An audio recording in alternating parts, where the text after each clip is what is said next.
qu'il y a tout un groupe en France qui éjecte tout ce qui ressemble à l'imaginaire, tout ce qui ressemble de près ou de loin à la technologie, qu'on est obligé d'aller chercher aux États-Unis et au Japon ces références.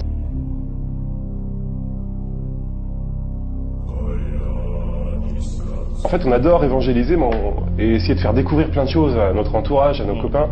Mais on n'aime pas quand c'est les grands médias qui le font parce qu'ils le font moins bien que nous.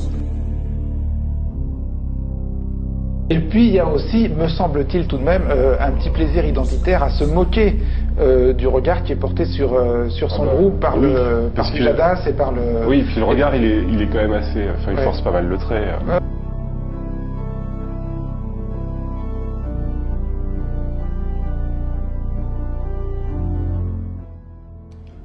Bienvenue dans Souffrance Culture, l'émission de la France, de la sous-culture et de la souffrance. J'adore cette camomille papouasienne qui table, pas vous? Ce genre de type, ils ont vraiment le don pour me foutre en boule, quoi. Enfin bref, bienvenue dans Souffrance Culture. Pourquoi Souffrance Culture? Parce que dans Souffrance Culture, oui, il y a la France, le pays donc du raffinement, des philosophes des Lumières, de l'exception culturelle et aussi de la chiantise en guise de signe d'intelligence. Bah oui, parce que d'un côté, si tu veux avoir un vrai message postmoderne, profond, super visionnaire qui vient du fond du cœur, eh ben, t'es obligé de te taper apparemment des trucs super moches, mal filmés, avec des cadrages horribles, aucun éclairage, des acteurs qui jouent comme des savates molles,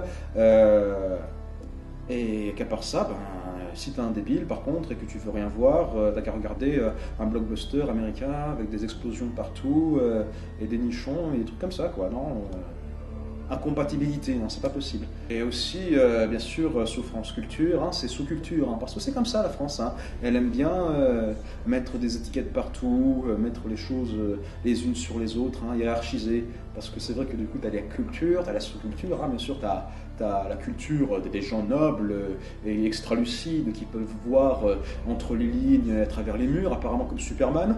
Et apparemment aussi, tu as la culture des débilos, des nazes, des prolétariens et des ch'tis enfants. Ouais, voilà. Faut pas mélanger les torchons avec les serviettes. Hein. Oui, parce que oui, apparemment, tu peux pas, par exemple, trouver de références culturelles, de sous-textes, de références contextuelles et ce genre de choses à l'intérieur d'œuvres avec des robots géants japonais ou des trucs comme ça. Non, non, non, c'est pas possible non plus. Dans Souffrance Culture, ben, il y a la souffrance, quoi. La souffrance d'entendre ce genre de choses. La souffrance de voir, par exemple, sur Télématin, des gens parler de gens addictés au Meuporg ou au Morpeg, de voir à chaque fois dans les talk shows des psychologues pour enfants, à chaque fois qu'un nouvel épisode de GTA qui sort, quoi. Ou alors de voir des gogoles de la planète Snob qui écrit dans des magazines de style chroniqueur, je sais pas quoi, que Iron Man 2 serait une mise en abîme de l'être acteur. Non, je vous jure, il y en a qui ont vraiment écrit ça. Vous pouvez chercher. Et à côté de ça, bien sûr, hein, tu en auras toujours qui vont te faire plus de 9000 blagues sur les schtroumpfs concernant Avatar. Voilà. Il y en a qui veulent surfer sur la vague, ben, en attendant, ils n'arrivent pas à trouver la plage. Enfin, quand j'entends ce genre de choses, ça me donne envie de participer à la Coupe du Monde de chou dans le bébé, là, comme ça.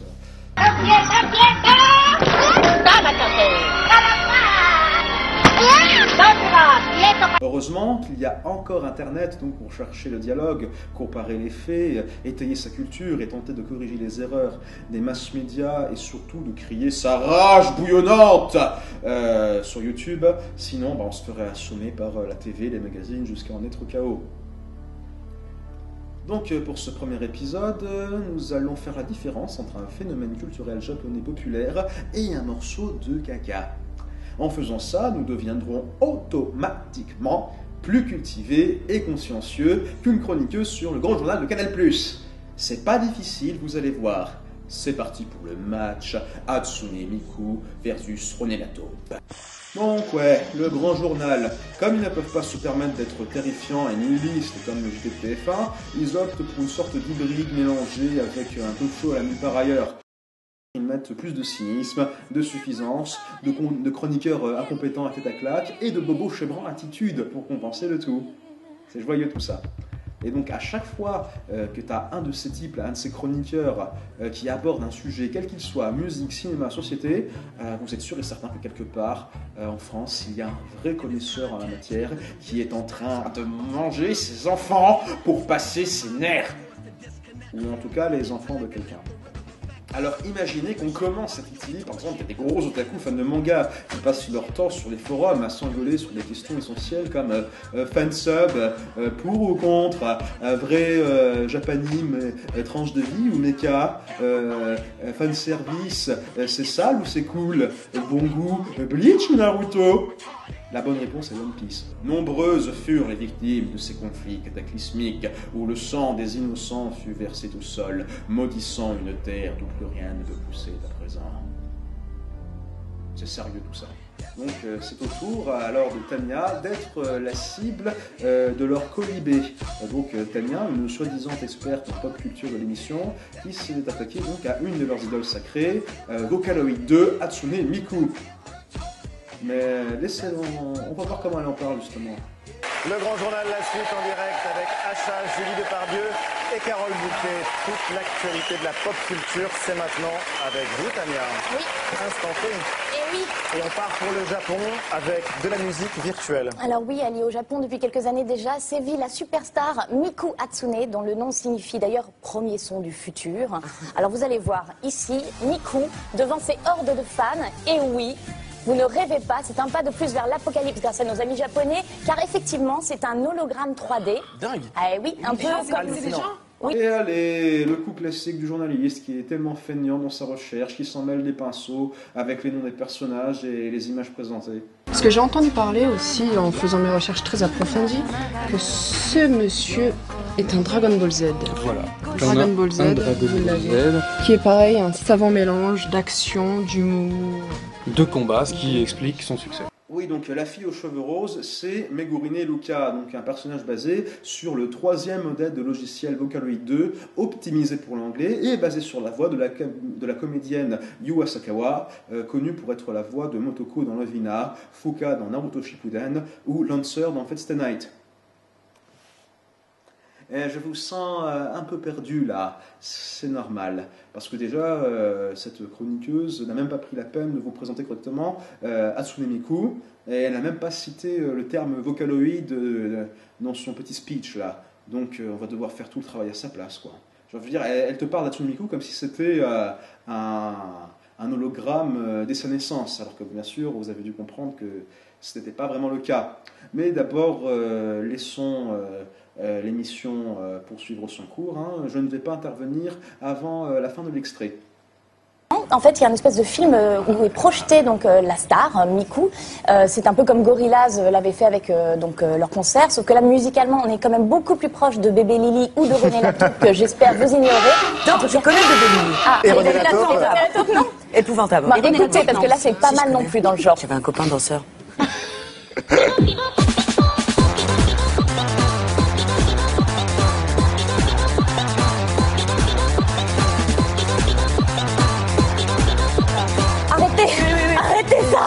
Arrêtez ça, c'est atroce. Alors j'espère très sincèrement que René Lataupe ne regarde pas l'émission en ce moment même parce que je m'en voudrais beaucoup de lui avoir filé une bonne idée pour faire des concerts. Voilà.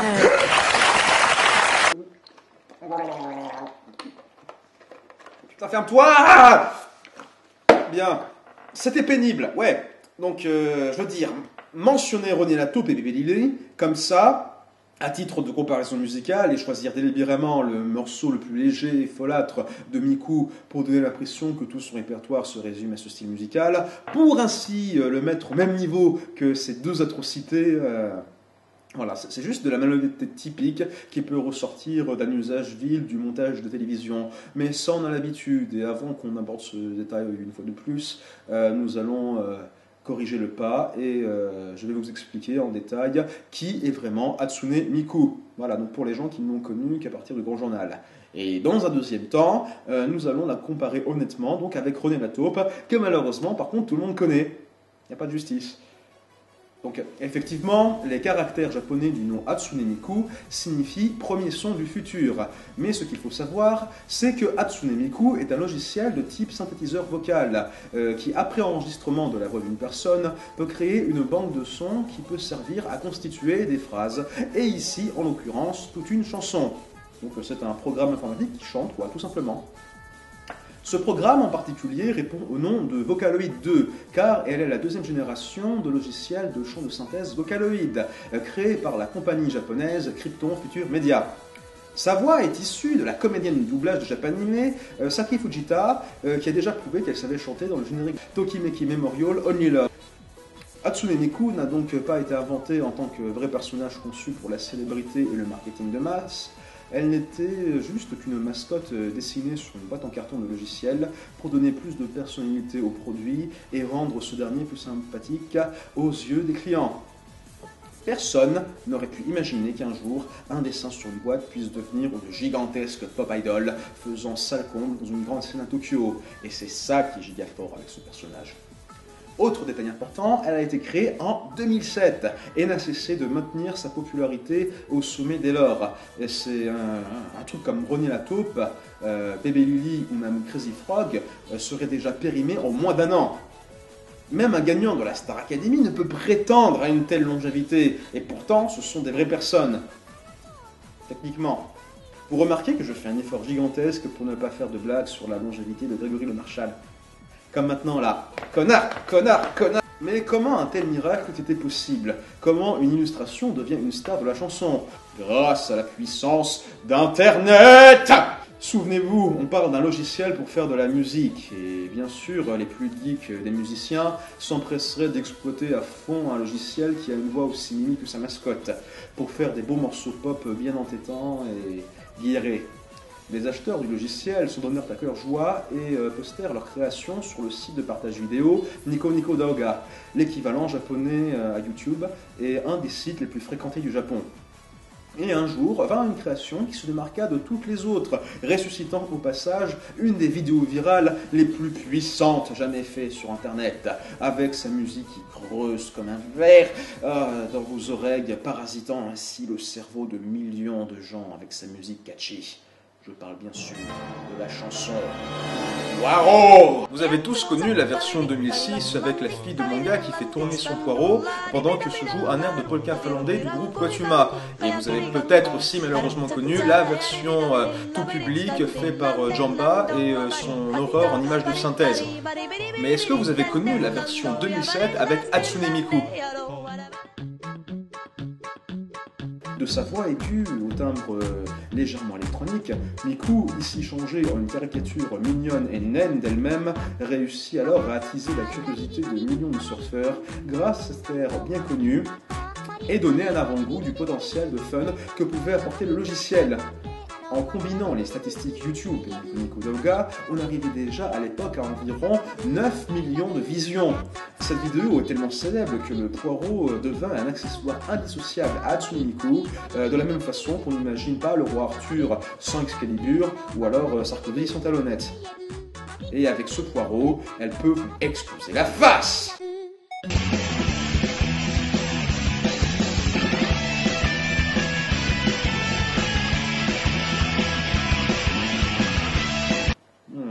C'est si fort que ça, ces choses-là? Hop là!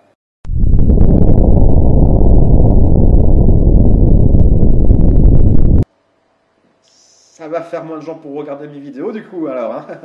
Oh putain.